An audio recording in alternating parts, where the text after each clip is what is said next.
भारी है, इसलिए मैं बहुत विस्तार से इस प्रश्न का जवाब नहीं देना चाहूँगी। पर हाँ, मैं ये ज़रूर कहूँगी कि एक परिवार में जो कि लोकतांत्रिक प्रणाली को मानता है, किसी भी मनमुटाव या किसी भी मतभेद को कहने का, प्रस्तुत करने का और उस पर एक वाद विवाद संवाद करने का पूरा अधिकार होता है। और जहाँ चार बर्तन होते हैं, थोड़े बहुत खटकते हैं, कोई इसमें दिक्कत की बात नहीं है। लेकिन अगर आप ये कह रहे हैं कि किसी बहुत वरिष्ठ नेता का ओहदा पार्टी में कम हो गया, मैं इसको बिल्कुल स्वीकार नहीं करती। कांग्रेस पार्टी साझा सरोकार और साझा नेतृत्व में विश्वास रखती है। हम सब, जब वो कहते हैं ना बंद गुट्टी लाभ की, अगर हम सब साथ हैं तो बहुत अच्छे से काम होगा और इसी दिशा में हमारा प्रयास है वो आगे बढ़ता रहेगा। और मैं छोटी सी बात कहूँ, कम से कम उत्तर प्रदेश जैसा हाल तो बिल्कुल भी नहीं है, जहाँ पर उनको मुख्यमंत्री की मुख्यमंत्री से नहीं बन रही, मुख्यमंत्री की प्रधानमंत्री से नहीं बन रही। जो सांसद है वो कह रहे हैं कि हमारे मुख्यमंत्री योगी जी ने तो कोविड में कुछ काम ही नहीं किया। जो विधायक है वो खुद विधानसभा के अंदर अपने ही मुख्यमंत्री के खिलाफ धरना दे रहे हैं और मुख्यमंत्री प्रधानमंत्री की फोटो गायब कर देते हैं। प्रधानमंत्री मुख्यमंत्री को बधाई तक नहीं देते अपने जन्मदिन की, और फिर मजबूर करते हैं कि सब लोग खड़े होकर एक फ्रेम में फोटो खिंचवा लें, क्योंकि वो प्रधानमंत्री जी खुद प्रचार मंत्री है, बिना फोटो के काम नहीं चलता। तो ऐसी सरबुटौआ जिनकी हो रही हो, मुझे लगता है कि सबसे पहले उन्हें अपने गिरेबान में झांक के देखना चाहिए। और आपने एक जनता और विपक्ष की बात पूछी, वो बहुत अच्छा सवाल है। देखिए, बिना जनता के लोकतंत्र में कुछ नहीं होता। जनता जनार्दन, जैसा मैंने पहले कहा, थोड़ा सा जो एजुकेशनल पॉलिटिक्स जो है वो विपक्ष का सबसे मजबूत हथियार होता है। आप धरना दे सकते हैं, आप प्रदर्शन कर सकते हैं, आप नारे लगा सकते हैं, पर कोविड के कारण वो एजुकेशनल स्पेस जो है उसका संकुचन हुआ है, वो थोड़ा सा सिकुड़ा है। तो एक वो कारण भी है कि आप ऐसे नहीं देख रहे कि जनता सड़कों पर है, पर ये जो पब्लिक है ये सब जानते हैं। लोग बहुत समझदार हैं, उनको जो असल में मूर्ख समझता है वो खुद बुड़बक बन जाता है। तो जनता ने मन बना लिया है, वो इंतजार में बैठी है कि कब दोबारा वोट देने का समय आएगा। क्योंकि जैसा मैंने कहा कि एक तरफ कोरोना की मार, दूसरी तरफ अर्थव्यवस्था का बंटा भार, तीसरी तरफ नौजवान बेरोजगार। तो ऐसा कोई व्यक्ति नहीं है जो पिछले 1-1.5 साल में इन सारी गड़बड़ झाला नीतियों से प्रभावित नहीं हुआ है, जिसके घर में कोई जान पहचान का, कोई नाते रिश्तेदार संक्रमित नहीं हुआ, उसकी मौत नहीं हुई। ऑक्सीजन की किल्लत से, अस्पतालों की किल्लत से, बिस्तरों की किल्लत से, दवाई की किल्लत से कोई ऐसा व्यक्ति नहीं होगा जिसकी आय कम ना हुई हो, जिसकी सैलरी में कटौती ना हुई हो। कोई व्यक्ति ऐसा नहीं होगा जिसका घर का बजट ना बिगड़ा हो। ये सारी चीजें हैं जो तन मन धन तीनों को प्रभावित करती हैं और अगले चुनाव में इसका नतीजा जरूर मिलेगा। जनता मन बनाए बैठी है, दिख ना रही हो, लेकिन मैं समझती हूँ कि एक संकल्प जरूर जनता ने कर लिया। कांग्रेस पार्टी की बात करें, पिछले साल की बात करें, 2 सालों से बात करें, सिर्फ और सिर्फ महंगाई पर चर्चा ज्यादा हो रही है। आपको लगता है कि कांग्रेस पार्टी इसी विचारधारा के साथ महंगाई को मद्देनजर रखते हुए 2024 के चुनावों को देखती है? क्योंकि मुद्दे और भी बहुत सारे हैं देश में जिसमें कांग्रेस को थोड़ा और मजबूत पक्ष रखना पड़ेगा। देखिए, कांग्रेस पार्टी जनमुखी मुद्दों पर आधारित राजनीति करना चाहती है। ऐसे मुद्दे जो लोगों के दैनंदिन जीवन को, रोजमर्रा की जिंदगी को प्रभावित करते हैं। और आपने कहा महंगाई, जब तक महंगाई रहेगी हम जरूर ये मुद्दा उठाएं। अगर महंगाई कम हो जाती है और कोई ज्वलंत मुद्दा होता है उसे भी उठाएं। और ऐसा नहीं है कि अगर 2-3 बड़े मुद्दे हैं देश में तो हम उसे ना उठाएं। आप देखिए, राहुल जी लगातार पिछले साल से बहुत दूरदृष्टि के साथ कोरोना से संबंधित तमाम सुझाव देते रहे, तमाम मुद्दे उन्होंने उठाए। फरवरी 2020 में उन्होंने कह दिया था कि जब वैक्सीन आएगी तो उसकी डिस्ट्रीब्यूशन स्ट्रैटेजी बहुत जरूरी हो जाएगी, जो मोदी जी के पास नहीं थी। तो सुप्रीम कोर्ट ने उनको लगा। ऑक्सीजन को लेकर आपने देखा किस तरीके से राहुल जी ने वक्तव्यों को रखा और सुप्रीम कोर्ट को कहना पड़ा कि सरकार का डिस्ट्रीब्यूशन स्ट्रैटेजी बिल्कुल गलत है, इसकी ऑडिटिंग कराई जाएगी। और एक नेशनल टास्क फोर्स बना लिया कि मोदी सरकार से सारा जो नियंत्रण था उनके अधिकार से वापस लिए। और तो आप देखिए कि हर मुद्दा जो कर आता है, उससे पहले मैंने आपसे कहा भूमि अधिग्रहण का मसला था या किसानों का जो मसला है, जो 3 काले कानूनों का मसला है, उसमें कांग्रेस पार्टी ने कहा कि हम पूरी तरीके से किसान भाइयों के साथ। लेकिन अगर आप ये कहें कि खाली कदम में हाथ मिलाना है, आप कहें कि मोर को दाना छुपाना है, आप कहें कि अपनी माता जी के पैर छूने के लिए 50 फोटोग्राफर को लेने जाना है, तो भैया ये तो राजनीति कांग्रेस पार्टी नहीं करती और कांग्रेस पार्टी के नेता कतई नहीं करते। ये मोदी जी को सूट करता है क्योंकि उन्हें बहुत अच्छा लगता है कि वो टीवी पर दिखें, फोटो पर दिखें। इसीलिए वो आपने देखा होगा, एक छोटा सा उदाहरण देती हूँ।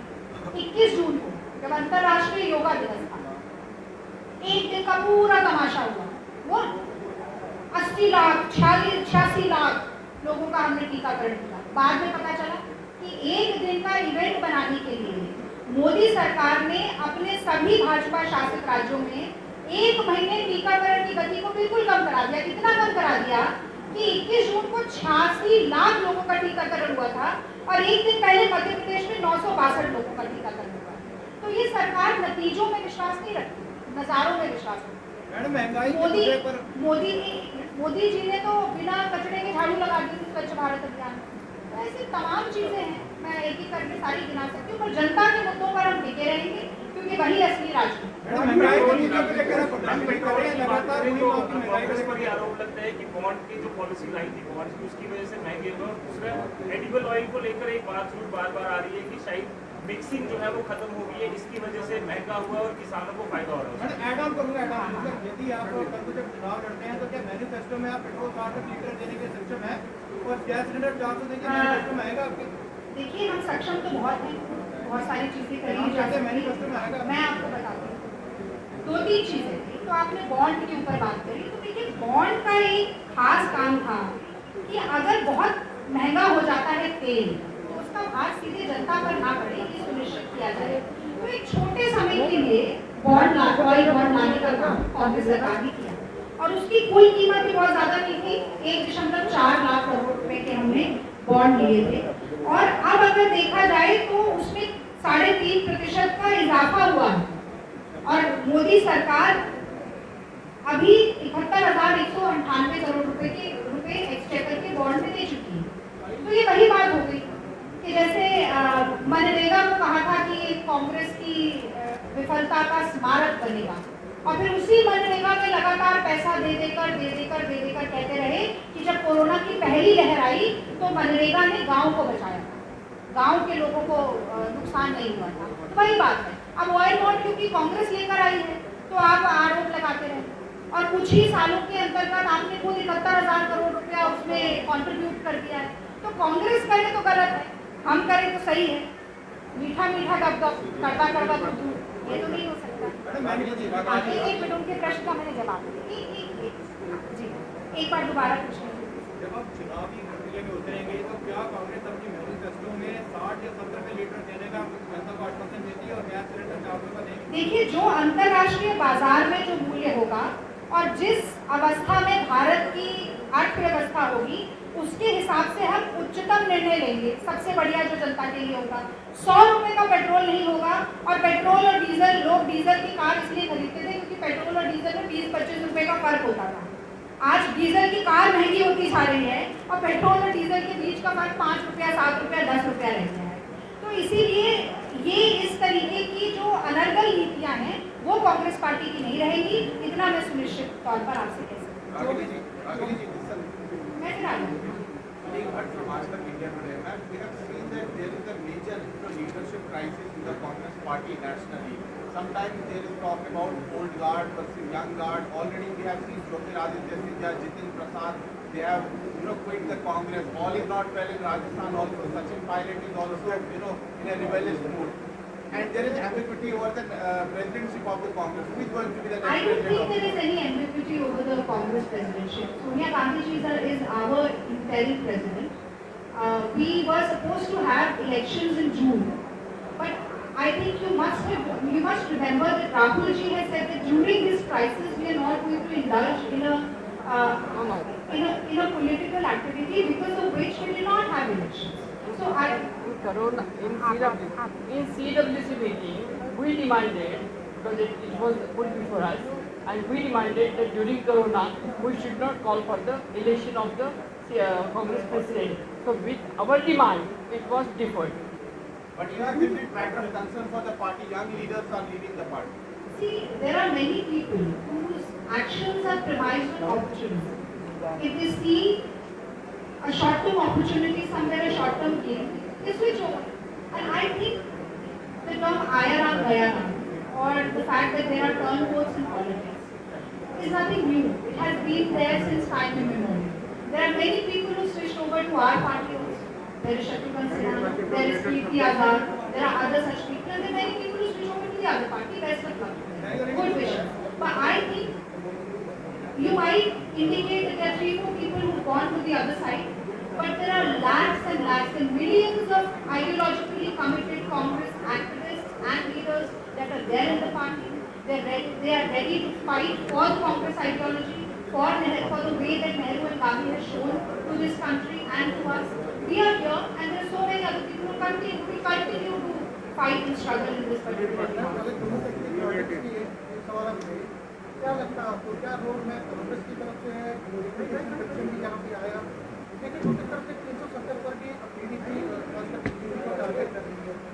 आपकी पार्टी में थोड़ा कंफ्यूजन लग रहा है, पर कई पार्टी लीडर कहते हैं कि 370 को वापस करना चाहिए, कई कहते हैं कि इसमें कोई कंफ्यूजन नहीं, प्लीज साहब आपको जवाब देंगे, पर कंफ्यूजन कोई नहीं।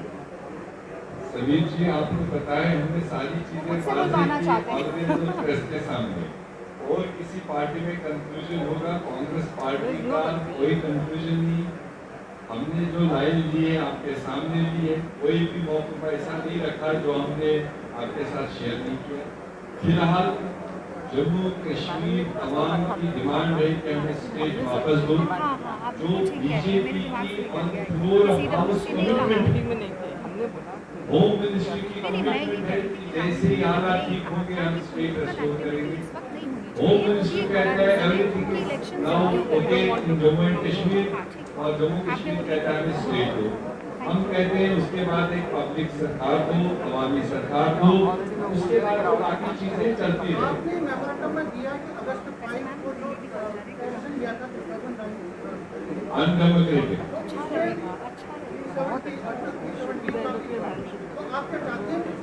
हमने कहा बारहा कहा, पार्लियामेंट को कानून बनाने का, कानूनों को तरमीम करने का पूरा राइट है, मगर जिस तरीके से जमहूरी तरीके से उसको प्रोसेस किया जाना चाहिए, खासकर जम्मू कश्मीर के बारे में, वो डेमोक्रेटिक प्रोसेस, लीगल प्रोसेस पूरा नहीं किया और अचानक एक फैसला लिया, वो जम्मू कश्मीर के लोगों को सताए जिसकी नुमाइंदगी कांग्रेस। आप वहाँ क्यों अटक गए? हम 5 अगस्त के फैसले को लेकर के हम अभी नीति ग्रीटी में नहीं जा रहे, इंग्रेडिएंट्स में नहीं जा रहे। हम कह रहे हैं कि मोटे तौर पर जो जम्मू कश्मीर के बारे में फैसला लिया पार्लियामेंट ने, मोदी साहब ने, वो अनडेमोक्रेटिक, अनकॉन्स्टिट्यूशनल। इससे भी बड़ी आवाज है, आप मेरे से सुनना चाहते हो तो उससे ज्यादा बड़ी आवाज है। हमारा बुनियादी सवाल उनके प्रोसीजर को लेकर, उसके आगे दुनिया आगे चलेगा, आगे आगे बातें होंगी। राघवी जी, यूपीए गवर्नमेंट जब थी और जब भी प्राइस हाइक होता था, खासतौर पर पेट्रोल या डीजल को लेकर, तो बीजेपी उस समय ऐसा प्रेशर क्रिएट करती थी कि आपको रोल बैक करना पड़ता था। अब आज एनडीए की सरकार है और इनके समय में जब प्राइस हाइक होता है, तो क्या ये आपकी विफलता है कि आप वैसा प्रेशर क्रिएट नहीं कर पा रही हैं कि सरकार को मजबूर होना पड़े अपने रोल बैक करने के लिए? देखिए, अक्सर जो अधिनायकवादी नेता होता है, जिसके अंदर डिक्टेटोरियल टेंडेंसी होती है, वो दूसरों की बात नहीं सुनता। तो भारत का जो राष्ट्रगान है, जन गण मन, पहले जन आता है, फिर गण आता है, फिर मन आता है। तो जन और गण को ताक कर रख के मोदी जी तो सिर्फ मन की बात अपनी कहते हैं, उनके लिए मनमानी करना ही सबसे महत्वपूर्ण है। तो इसीलिए आप कुछ करते रहिए। 700 किसानों ने खुदकुशी कर ली, खत्म हो गए, शहीद हो गए, लेकिन मोदी जी के कानों पर जू ही रही है, मोदी जी को कोई फर्क नहीं पड़ा। कोई भी नेता जो सच में जनता से संवेदना के स्तर पर जुड़ा हुआ है, उसके नाक के नीचे अगर इस तरीके की कोई वारदात हो रही है और उसका दिल ना पसीजे, आप तो आप इसको ये हमारी विफलता के साथ मत जोड़िए, ये मोदी जी की विफलता है। कांग्रेस पार्टी रोल बैक करती थी क्योंकि अगर हमें ये लगता था कि हमारी कोई नीति ऐसी बन गई है जिससे जनता को नुकसान हो रहा है या जनता पसंद नहीं कर रही है, तो हम सर झुकाकर अपना फैसला वापस लेते थे। कहते हैं जो फलदार वृक्ष होता है वो झुकता है, जो ठूठ है वो सीधा खड़ा रहता है, और अंततः फूट जो है वो टूट कर गिर जाता है।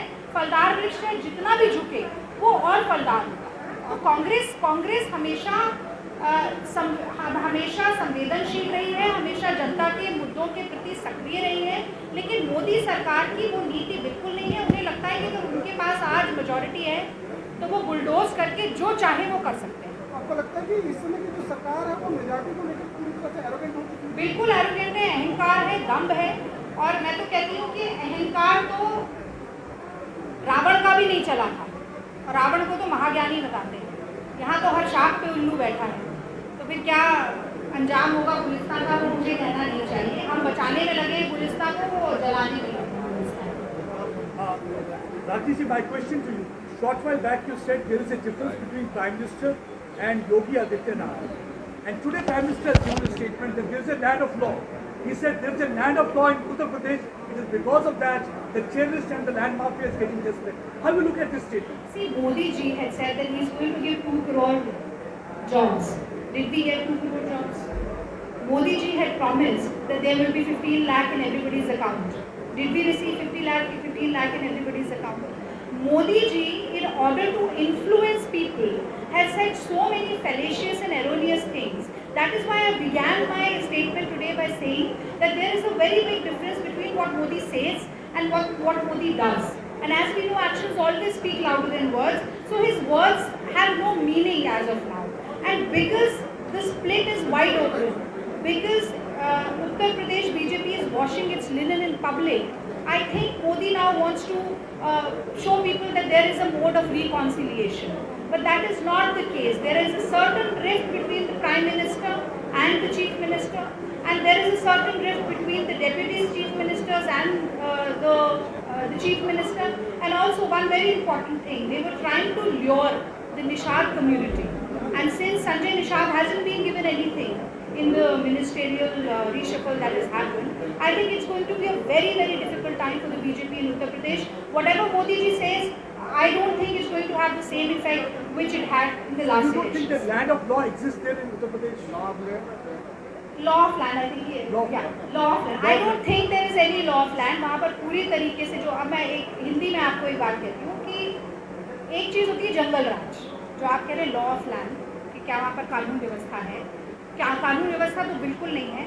सपना दिखाया था राम राज्य का, आज वहाँ पर रावण राज्य है। चाहे आप बात करें उन्नाव की, चाहे आप बात करें हाथरस की, चाहे आप बात करें गंगा जी के पाट की जो कि लाशों से भर गए थे, फिर रामनामी भी खींचनी पड़ी, चाहे आप बात करें इलाहाबाद हाईकोर्ट के ऑर्डर की जिसने 94 NSA के केसेस को स्क्वॉश किया ये कहकर कि योगी सरकार is actually indulging in misuse of law, and the FIRs are just cut copy paste and there is no application of mind. This is the order which the Allahabad High Court gave. और जो गाड़ी पलटाने का काम भी हो रहा है UP में, आपको लगता है कोई लॉ एनफोर्समेंट वहाँ पर? One question related to that. Jamaatul Ulema Hind, they said that they will be providing legal assistance to all those boys who had been arrested for their links with Al-Qaeda in Uttar Pradesh. How do you see this organization coming out? Why should I comment on this organization? I really don't want to. If they want to do something, And one important question is. You've asked me one important last question I'll be asking because we are getting after a long time to chat with you. So one last question, because wherever there is a Congress stable government, and wherever there is a stable government, we are talking about Punjab right now. So again we are seeing that there is an infighting, and there are reports that Navjot Singh Sidhu will be appointed as the president of the party. How do you see this thing when already Captain Amrinder Singh was trying to provide? You don't have a faith in Captain Amrinder, or you believe in just infighting between the young guard and the old guard, what my friend was talking about? As I said earlier, Congress has inner party democracy. If there is some difference of opinion between the leaders, which is welcome in our party, we don't function like the BJP where even a leaf can't move without the order from Mr. Narendra Modi. I think the people of Punjab are with the Congress party. The people of Punjab are with their Chief Minister because the Chief Minister has done exceptional work. The government has done exceptional work. BJP doesn't hold a chance. The Akalis have moved away from them because they also see that there is an imminent defeat which is lurking in front of the BJP. So I think at this point in time there is no infighting. There was a difference of opinion. The leadership has met Mr. Sidhu and Captain Amrinder Singh, and I don't think that there is any infighting in the Punjab Congress as of now. He is becoming president of the party. China पे उसका inclusion हुआ है। राहुल गांधी जी का बयान है China पे उसका inclusion हुआ है पंजाब में। चाहिए। आपको लगता है कि सिक्योरिटी का जो इशू है उस पर कम से कम कुछ बयान पहले भी देते रहे हैं, बड़ा उस पर आर्मी की तरफ से परिवर्तन आया है कि नहीं है, तो आपको लगता है कि इस पर राजनीति नहीं होनी चाहिए? देखिए, पुलवामा में हमारे 20 जवान शहीद हुए, 40 जवान शहीद हुए और पूरा देश उनका ऋणी है। और मैं समझती हूँ कि अगर हम उस दिन की बात करें जब हमने तो टीवी पर एक खबर सुनी, तो बहुत हृदय विदारक घटना थी, पर बहुत रोमांचित करने वाली भी घटना थी कि इतने वीर जवान अपने देश भारत माता की रक्षा के लिए सर्वोच्च बलिदान देते। पर उसके कुछ ही दिन बाद जाकर मोदी जी ने क्या किया? मोदी जी ने एक ऑल पार्टी मीटिंग में जाकर ये कह दिया कि हमारी सीमा में कोई घुसा नहीं है, कोई घुसपैठ नहीं हुई। अगर घुसपैठ नहीं हुई तो हमारे सैनिक क्या करते? सबसे बड़ा उपहास अगर किसी ने उड़ाया तो वो मोदी जी ने। उसके बाद डिफेंस मिनिस्ट्री की वेबसाइट पर 3 रीजन बताए जाते हैं जहां पर घुसपैठ हुई है। मोदी जी के दबाव में कुछ दिन बाद वो भी हटा दिए जाते हैं। तो मोदी जी के दबाव में सरकार कोई बात कहती है, फिर उसे वापस ले लेती है। कभी पाकिस्तान से बात करनी है, कभी नहीं करनी है, कभी बिरयानी खानी है, साड़ी शॉर्ट डिप्लोमेसी करनी है, कभी रेड कार्पेट वेलकम देके ISI को बुलाना, फिर कह देना है कि जी पाकिस्तान। तो ये सारी चीजें जो हमारा जो डिप्लोमेटिक रिलेशन है हमारे नेबर्स के साथ, हमारी जो फॉरेन पॉलिसी, जो सामरिक नीति है, वो इतनी गड़बड़ है, इतनी गुलमुल है कि कुछ मोदी जी को खुद ही नहीं पता कि शी जिनपिंग को लाला खानी है, गलबैया होना है कि झूला झूलना है। तो ऐसे समय में आज जब सरकार की नीति पर ही कोई विश्वास नहीं कर सकता, आज मोदी जी क्या कर रहे हैं, कल क्या करेंगे नहीं कर सकता, तो मुझे लगता है पहला सवाल मोदी सरकार से इस बात पर पूछना चाहिए। आर्मी पर पूरा भरोसा है। मैंने सबसे पहले इसीलिए कहा कि देश की रक्षा का बीड़ा अगर कोई उठाता है, हमारी सीमाओं को सुरक्षित करने का काम कोई करता है, तो वो हमारे देश की सेना करती है। पर सेना का उपहास ही अगर किसी ने उड़ाया है तो वो सबसे पहले नरेंद्र मोदी जी हैं, जिन्होंने ये तक कह दिया कि हमारे सैनिकों की तो शहादत भी किसी काम की नहीं, क्योंकि कोई अंदर घुसा ही नहीं।